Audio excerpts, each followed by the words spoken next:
Question number आपका 6 लगाते हैं। क्या कहता है?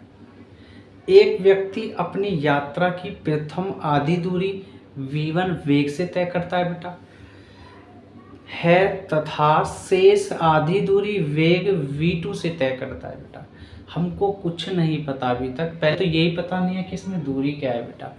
देखो मैं एक फिगर के अकॉर्डिंग बताऊंगा तब आपको बेटा समझ में आएगा क्वेश्चन। देखो क्या मैंने, ए हमारा है औरंगाबाद, बी है आपका बुलंदशहर और बीच में पड़ता है बेटा सराय, जिसे एस से डिनोट करेंगे, ठीक। और हम लोग कुल दूरी जो है, व्यक्ति अपनी यात्रा की कुल दूरी तय करता है, जिसे हम डी मान लेते हैं बेटा। औरंगाबाद से बुलंदशहर तक की कुल दूरी डी है आपकी। ये लिखना पड़ेगा हमको सबसे पहले बेटा, तो लिखते हैं।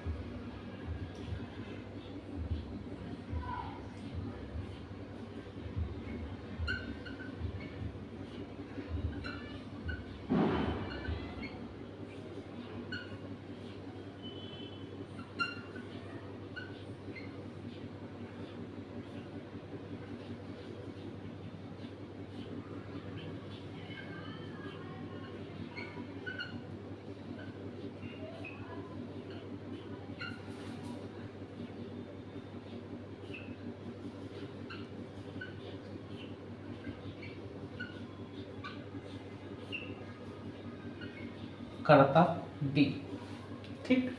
ये हम लोगों ने लिख दिया। औरंगाबाद से बुलंदशहर तक उस व्यक्ति ने अपनी यात्रा डी दूरी से तय करी, ये हम लोग बेटा लिख चुके। अब देखो आगे, एक व्यक्ति अपनी यात्रा की प्रथम आधी दूरी v1 वेग से तय करता है। यहाँ से आधी दूरी औरंगाबाद से सराय छपीला तक बेटा आधी दूरी है, और सराय से बुलंदशहर तक आधी दूरी है। इसको आधी दूरी मतलब इसको D1 बोल दिया गया है बेटा।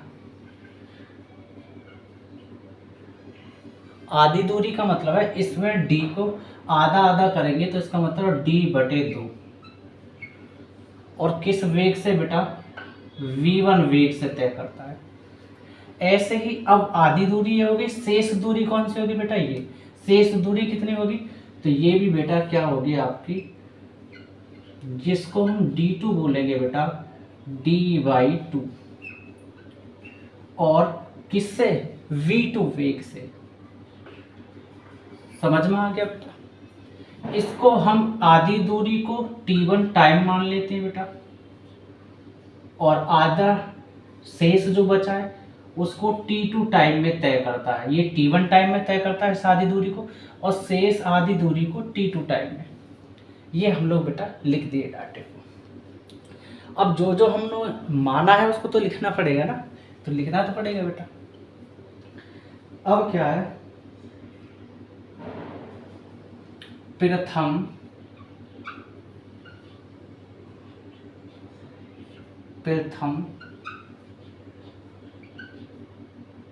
आधी दूरी को वेग से तय करता v1 से, ठीक। अब शेष ये v1 वेग से, शेष को किससे? v2 वेग से, वो भी लिखना पड़ेगा। शेष आधी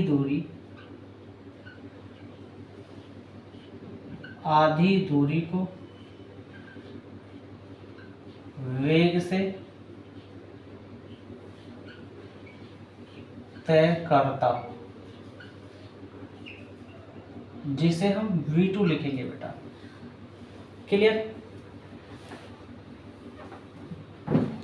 अब हम लोग क्वेश्चन को थोड़ा आगे पढ़ते हैं। क्या कहता है? व्यक्ति की संपूर्ण यात्रा के लिए औसत वेग ज्ञात कीजिए बेटा। कर लेंगे, बड़ा आसान है। लिखना पड़ेगा उसको भी।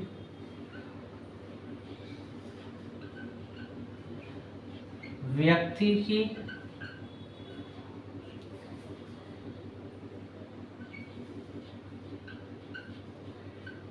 संपूर्ण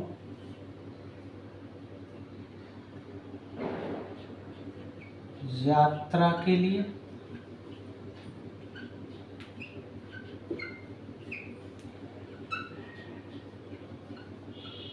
औसत वेग v बराबर क्या, ये हमको पता करना है। ठीक, अब देखो बेटा,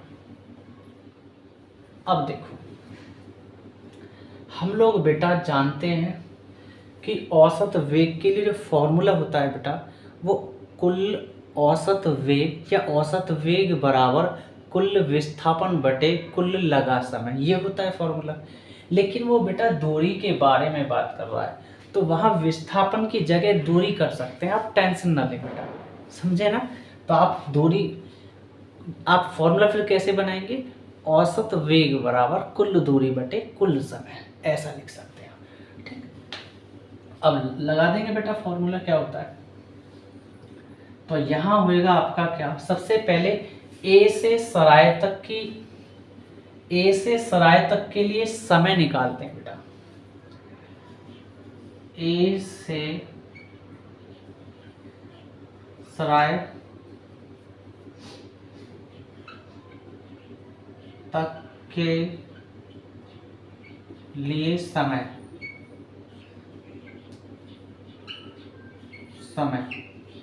जिसको हम t1 बराबर बोलेंगे बेटा। समय बराबर होता है दूरी बटे चाल, फॉर्मूला दूरी बटे, जिसको हम पहली स्थिति के लिए d1 बोलते हैं बेटा, बटे चाल, चाल को हम v1 ही रहने देंगे बेटा, यहाँ तक के लिए।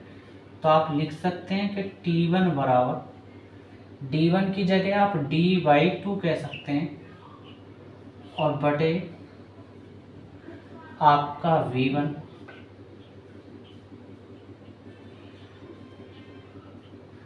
हमें पता है कि ये अपने बटे में है, इसके नीचे कुछ नहीं, वहाँ 1 होता है, ये 1 पहुंच जाएगा यहाँ, ये आपका पहुंच जाएगा यहाँ। तो आप कह सकते हैं बेटा कि t1 इक्वल d/2v1। ठीक है, अब हम ए से सराय तक के लिए चले बेटा, औरंगाबाद से सराय तक। अब सराय से बुलंदशहर के लिए चल रहे हैं, शेष दूर कह सकते हैं आप। तो आप बोल सकते हैं कि सराय से बी के लिए, बी तक के लिए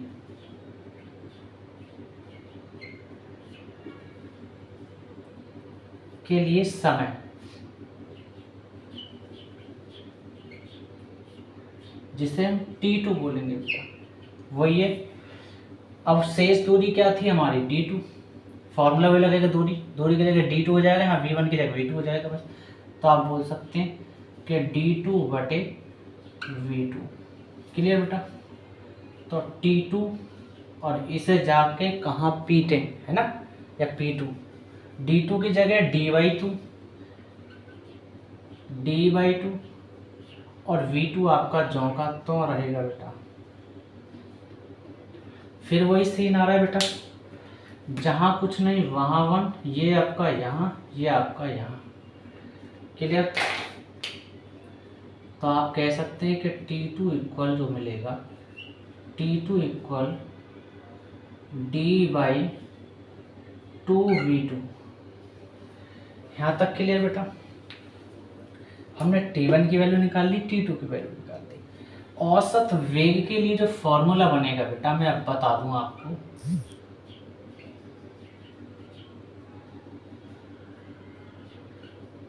औसत वेग के लिए फॉर्मूला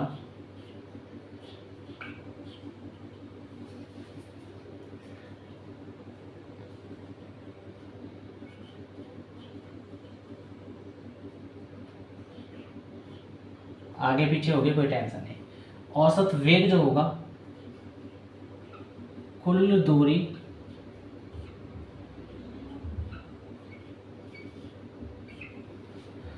अब कुल दूरी क्या है,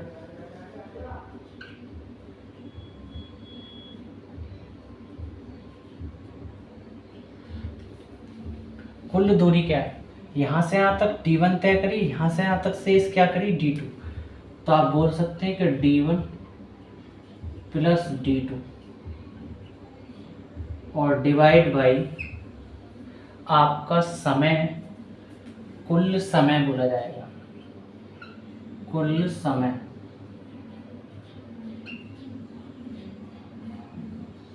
कुल समय यहाँ से यहाँ तक t1 और शेष समय t2 यहाँ से यहाँ तक। क्लियर बेटा। अब आते हैं v इक्वल d1 की जगह हम लोग रखेंगे क्या बेटा, यहाँ d/2, d/2, d2 की जगह हम लोग रखेंगे d/2। बात क्लियर बेटा। पूरे का बटे t1 t2 की वैल्यू निकाल चुका हूँ बेटा, क्या क्या d/2v1 प्लस t2 की जगह d/2v2, 2v2। यहाँ तक क्लियर बेटा। और आपका औसत वेग v, यहाँ तक क्लियर। अब देखो इन दोनों के एलसीएम बराबर हैं, तो हम क्या करेंगे d प्लस d और दोनों में से कोई भी 2 ले लेंगे बेटा, पूरे का बटे इसका एलसीएम ले लेंगे। यहाँ तो 2 है, यहाँ भी 2 है, या एक काम करो d d बाहर, नीचे से 2 2 बाहर, मतलब आप कह सकते हैं d/2 बाहर, और आपका अंदर बचेगा 1/v1 प्लस 1/v2। और यहाँ औसत वेग v के लिए बेटा मैं बता देता हूँ, d में 1 गुणा करोगे d, नीचे 2 की गुणा v1 के साथ करोगे 2v1 प्लस बीच में d की 1 के साथ करोगे d, 2 की गुणा v2 के साथ करोगे 2v2। आप समझ में आ गया बेटा क्या करा हम लोगों ने। ठीक, अब d d क्या हो जाएगा आपका 2d बटे 2, पूरे का बटे इसकी गुणा इधर, इसकी गुणा इधर, और ये आ जाएगा d/2 मतलब v2 और इस v1 की इस 1 के साथ v1 बटे v1 v2 की नीचे आपस में गुणा। यहाँ तक क्लियर बेटा। और चल किसके इक्वल रहे बेटा, हम लोग v के इक्वल। ठीक, जगह नहीं है ना, थोड़ा सा ऐसा करना पड़ रहा मजबूरन। अब देखो ये 2 तो चला जाएगा आपका यहाँ, ये, या एक काम करो चलो पहुंचा ही लेते हैं, ठीक है। तो ये बेटा आपका पहुंचेगा, यहीं कर दें, तो v इक्वल ये 2d और ये 2 चला जाएगा ऊपर, और v1 v2 भी चला जाएगा ऊपर। ठीक, v1 v2 ये चले गए, और ये आपका बटे। अब बचा यहाँ 2 और ये वाला d, और ये कोष्टक में हमारा v2 प्लस v1। कोष्टक बदल दिया, टेंशन न लें, सही कर दिया, कभी आप कंफ्यूज हो। ठीक, कोष्टक बदलने में कोई चेंजिंग नहीं है। 2d से 2d कैंसिल बेटा आपका, यहाँ तक क्लियर। अब बच क्या आ रहा है, v इक्वल 2v1 2v2 बटे v1 आगे कर लो, v2 पीछे कर लो, कोई फर्क नहीं पड़ रहा बेटा। तो v1 प्लस v2, और यही हमको बस आंसर लाना था, औसत वेग आपका बेटा।